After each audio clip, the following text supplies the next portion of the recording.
La Edad Media es conocida por guerras brutales y enfermedades devastadoras, pero también por curiosas costumbres y tradiciones. Durante este tiempo, los hombres en particular a menudo tuvieron que probarse a sí mismos de maneras inusuales y algunas, digamos, experiencias extrañas. Desde extraños procesos de impotencia hasta profesiones repugnantes, si querías ser considerado un verdadero hombre en la Edad Media, tenías que aguantar mucho. Hoy vamos a echar un vistazo a algunas cosas extrañas e inquietantes que los señores de la creación tuvieron que soportar en la Edad Media. Pero antes de comenzar, comprueba si ya nos has dado un me gusta y una suscripción. Escribe "estoy suscrito" en los comentarios y cuéntanos qué extrañas tradiciones atravesaron los hombres de la Edad Media de las que has oído hablar. Los comentarios más emocionantes e informativos reciben un corazón y se fijan en la parte superior. Ahora, comencemos. Soldados campesinos. Los campesinos medievales a menudo se encontraban en una situación delicada. Si el campesino era considerado oficialmente libre, si ocurría lo peor, podía verse obligado a ir a la guerra por el soberano respectivo. En realidad esto sucedía muy a menudo y significaba que los campos no se labraban durante este tiempo para poder cosechar las cosechas. Aunque el resto de la familia se quedaba en casa, a las mujeres les resultaba difícil ocuparse de las labores del campo, además de la casa, el establo y los niños. La única forma de salir de esta miseria era retirarse del servicio militar, pero esto solo era posible si el agricultor se sometía a un terrateniente. En otras palabras, cuando renunció a todo lo que poseía. Aunque se le permitió quedarse con parte de la cosecha, tuvo que renunciar a la mayor parte. Gerber. No pasó mucho tiempo antes de que se encontraran los barrios de los curtidores en las ciudades medievales. Después de todo, estos distritos literalmente apestan hasta el cielo. Cuando las pieles de animales en bruto se transformaban en cuero, el hedor no era el único problema. Lidiar con la piel podrida y los productos químicos tóxicos en realidad representaban un riesgo extremo para la salud. Cualquiera que solo tuviera que lidiar con náuseas y desmayos podría considerarse afortunado, porque la neumonía, las enfermedades reumáticas y el anthrax también se encontraban de entre los peligros cotidianos del trabajo del curtidor. El desgaste de los aprendices y la mano de obra barata fue correspondientemente alto. Después de todo, si un trabajador había sobrevivido al anthrax, se lo consideraba extremadamente valioso y podía esperar un mejor trato por parte del empleador. Sin embargo, dado que el curtido era generalmente uno de los oficios sucios, la aceptación por parte del resto de la población era limitada. Procesos de impotencia. ¿Qué pasaba si los señores de la creación no concebían un hijo con su cónyuge? Ahora que esta circunstancia se consideraba una violación de la legitimidad religiosa del matrimonio, el marido y su flojo instrumento fueron juzgados. Para reevaluar la relación marital, los hombres tuvieron que someterse a un vergonzoso examen físico para determinar si eran capaces de tener una erección. Pero a veces los jueces insistieron en pruebas aún más detalladas, por lo que la pareja tuvo que consumar el matrimonio bajo la atenta mirada de testigos oficiales. Si este marco igualmente humillante y poderoso realmente ayudó a dar a los hombres un cierto nivel de estabilidad, probablemente era un asunto completamente diferente. Cuando términos como intimidad y privacidad ya no tenían ningún significado, se examinó el color, forma y número de los genitales masculinos para probar su idoneidad para la reproducción. Porque no debemos olvidar una cosa en este punto. En la Edad Media, las relaciones sexuales no tenían nada que ver con la diversión o el placer, eran únicamente para la procreación de niños. De hecho, en muchas partes de Europa había leyes que establecían la posición del misionero como la única posición permitida. Cualquiera que eligiera una posición diferente o simplemente realizar el acto por diversión era considerado un pecador anormal. Tráfico en la Edad Media. Hablando de eso, si funcionó para un hombre, había innumerables cosas que debían tenerse en cuenta durante las relaciones sexuales. Lo que ahora es algo que dos personas cualesquiera hacen juntas, en aquel entonces era algo que el hombre hacía con su esposa. Si las relaciones sexuales alguna vez tuvieron algún lugar fuera del matrimonio, esto se consideraría una violación de la naturaleza dada por Dios, y esto sigue siendo cierto en muchos círculos religiosos en la actualidad. Dado que las relaciones sexuales solo estaban permitidas en ciertos días a la semana y no durante los periodos y la lactancia, solo había 4 días al mes en los que se permitían las relaciones sexuales. Sin embargo, debido a que a las mujeres no se les permitía estar desnudas durante este tiempo, se cubrían con sábanas especiales que solo dejaban un área libre. Aquellos que violaban las reglas del dormitorio de la iglesia a menudo eran sentenciados a ayunar. La dieta prescindible, que consistía únicamente en agua y pan, podía durar hasta 20 años. Sin embargo, Aquellos que habían cometido un pecado grave a veces se encontraban en el calabozo. También había reglas extrañas con respecto a las bodas y las actividades posteriores a la boda. Es muy común que haya una gran comida después de las bodas de la Edad Media. Esta tradición también ha continuado al día de hoy, aunque también hubo algunos otros rituales de matrimonio extraños en la Edad Media.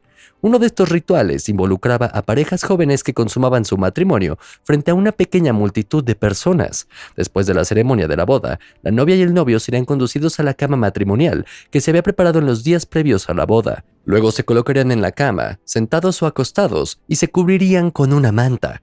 Durante la Edad Media, las relaciones sexuales eran el único medio de validar un matrimonio. Por eso, la primera noche de pasión necesitaba ser verificada por testigos. Así inició el ritual de ver a otra pareja tener relaciones sexuales entre sí. Este ritual significó la transferencia de la tutela del padre de una mujer a su nuevo esposo. No tenemos demasiada evidencia sobre qué tan común era este ritual, pero varios documentos históricos parecen sugerir que esto era algo cotidiano para la mayoría de las personas en la Edad Media. Imagínate, acabas de casarte con el hombre o la mujer de tus sueños. Todo va bien. Entonces, tu padrino y dama de honor piden verlos a los dos en la cama en su noche de bodas. No sé tú, pero yo estaría súper asustado y probablemente cortaría lazos con ambos. Cruzadas. Entre los años 1095 y 1270, los cristianos intentaron tomar Jerusalén un total de 7 veces. Sin embargo, dado que los musulmanes lograron repetidamente reconquistar la llamada Tierra Santa, las cruzadas finalmente fracasaron en su objetivo original. Se estima que hasta 3 millones de hombres perdieron la vida en ese momento, junto con las masacres de las poblaciones musulmana y judía de Jerusalén por parte de los cruzados y el saqueo de Constantinopla. La cruzada de los niños de 1212 ha quedado algo olvidada. De hecho, innumerables niños, adolescentes y jóvenes partieron hacia Tierra Santa en ese momento, desarmados. Al final sucedió como tenía que suceder. La mayoría del jovencísimo ejército ya se había disuelto antes de llegar al Mediterráneo italiano. Aquellos que empujaron más lejos fueron capturados y vendidos a traficantes de esclavos sarracenos. Verdugo. Es bien sabido que en la Edad Media existían las más abominables penas de muerte, ya sea decapitar, colgar, quemar o dividir en cuartos. Cuando se trataba de arrancar violentamente a una persona de la vida, no había límites para la creatividad medieval. Pero, ¿quiénes eran los hombres que realmente llevaban a cabo estos castigos draconianos y cómo se convertía uno en verdugo? Como esta bestial profesión estaba asociada a la exclusión social directa, era todo menos popular. Por lo tanto, a los convictos a menudo se les daba a elegir: o trabajas como verdugo, o puedes pudrirte en la mazmorra. Pero el siguiente método era aún más simple. Simplemente ponías una espada en un lugar público y quienquiera que la tocara primero tenía el trabajo del nuevo verdugo. Esta ocupación ya no podía ser terminada y se transfiere automáticamente a todos los descendientes varones. Aparte de las ejecuciones, los hombres se ganan la vida a la sombra del resto de la población. No se les permitía adquirir propiedades, no ocupar ningún cargo público y tenían que estar en la última fila durante los servicios. Solo se les permitía entrar a una posada si ningún otro huésped se oponía. Luego el verdugo tuvo que sentarse en una mesa pequeña, pero las jarras y las tazas estaban encadenadas a la pared. Por un lado, esto se debía a que nadie confiaba en el verdugo y por otro, aseguraba que nadie más bebiera de una copa que había tocado los labios del verdugo. De hecho, se han registrado casos de ciudadanos a pie perdiendo todos sus privilegios tras brindar con los verdugos. Juicios divinos. Un juicio divino era una forma en que la gente de la Edad Media determinaba quién tenía razón y quién estaba equivocado en una batalla legal. Decisiones como estas se usaban con mayor frecuencia cuando el demandante y el demandado no querían comprometerse o admitir su culpabilidad. Dado que los tribunales a menudo tenían muy poca evidencia para continuar, la única forma en que podían determinar la culpabilidad o la falta de ella era traer a Dios a la ecuación y hacer que Él decidiera quién tenía razón y quién estaba equivocado. Sin embargo, no harían esto de ninguna manera que te estés imaginando. En cambio, harían que los dos individuos metieran las manos en ollas de agua hirviendo. La persona con la quemadura menor sería considerada victoriosa y la perdedora sería considerada culpable. Afirmaron que al hacer esto, Dios decidiría quién debería vivir y morir. Parece como si sintieran que Dios castigaría a la parte culpable quemándolos, mientras que el acusado permanecería en su mayoría ileso. Sin embargo, en el juicio dual también era muy común, lo que significaba que ambas personas serían declaradas culpables o ambas inocentes. Juicios como este se pusieron en práctica por primera vez en el siglo VI, aunque no sabemos con certeza quién pudo haber soñado con una práctica judicial tan extraña. Afortunadamente, cosas como esta ya no suceden. En estos días parece bastante obvio que si metes la mano en agua caliente, te vas a quemar. Es una locura darse cuenta de que la gente de este periodo a menudo carecía de sentido común básico, o al menos sus líderes lo tenían, así que supongo que las cosas no han cambiado mucho desde entonces. Ruedas. Pero cuando llegó el momento de que el verdugo y los torturadores comenzaron su día bestial, una de sus víctimas podría haber sido sentenciada a muerte por la rueda.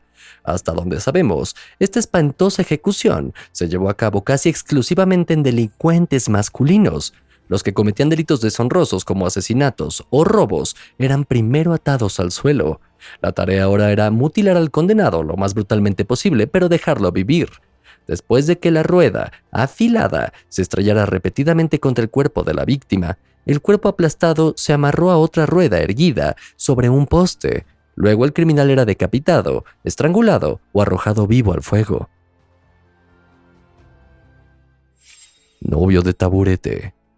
Desde la perspectiva actual, la profesión de novio del taburete puede parecer extremadamente extraña. Estos hombres tenían la tarea de ayudar al rey en el uso de la silla del baño y limpiarla después.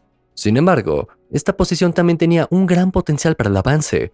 Después de todo, estos no eran simples asistentes de baño, sino que a menudo también eran confidentes cercanos de los reyes. Si ahora giramos la rueda del tiempo a la segunda mitad del siglo XVIII, vemos que el novio del taburete a menudo tenía un alto estatus social. En consecuencia, los 9 trabajadores de baños que empleó Jorge III eran todos condes, duques y vizcondes. Cazador de ratas. Todos conocemos la famosa leyenda del flautista de Hamelin. A pesar de los 130 niños desaparecidos y las hipnotizantes melodías de silbidos, no debemos olvidar que la profesión del flautista de Hamelin era importante en ese momento. Las ciudades medievales se vieron enfrentadas en repetidas ocasiones a auténticas plagas de roedores que, como ahora sabemos, transmitían peligrosas enfermedades como la peste. Si bien los exterminadores de la Edad Media a veces incluso usaban hechizos mágicos y maldiciones para deshacerse de los roedores, también usaban medios más terrenales como colocar cebos envenenados. Granjero de gong. En un mundo familiarizado con términos como alcantarillado y baños públicos, la profesión de granjero de gong se ha olvidado hace mucho tiempo, y eso es bueno, después de todo. Este trabajo fue probablemente una de las actividades más desagradables y repugnantes de la Edad Media. Según esto, la tarea del granjero de gong era sacar los restos de sus semejantes de los pozos negros y transportarlos a los vertederos fuera de los límites de la ciudad.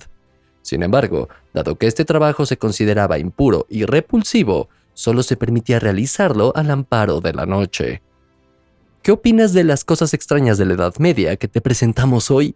Como siempre, haznos saber tus pensamientos, sugerencias y comentarios sobre nuestro video en los comentarios a continuación. Además, no olvides darle un me gusta y suscribirte para mantenerte actualizado a partir de ahora. Y con eso, gracias por mirar, que la pases bien y hasta la próxima.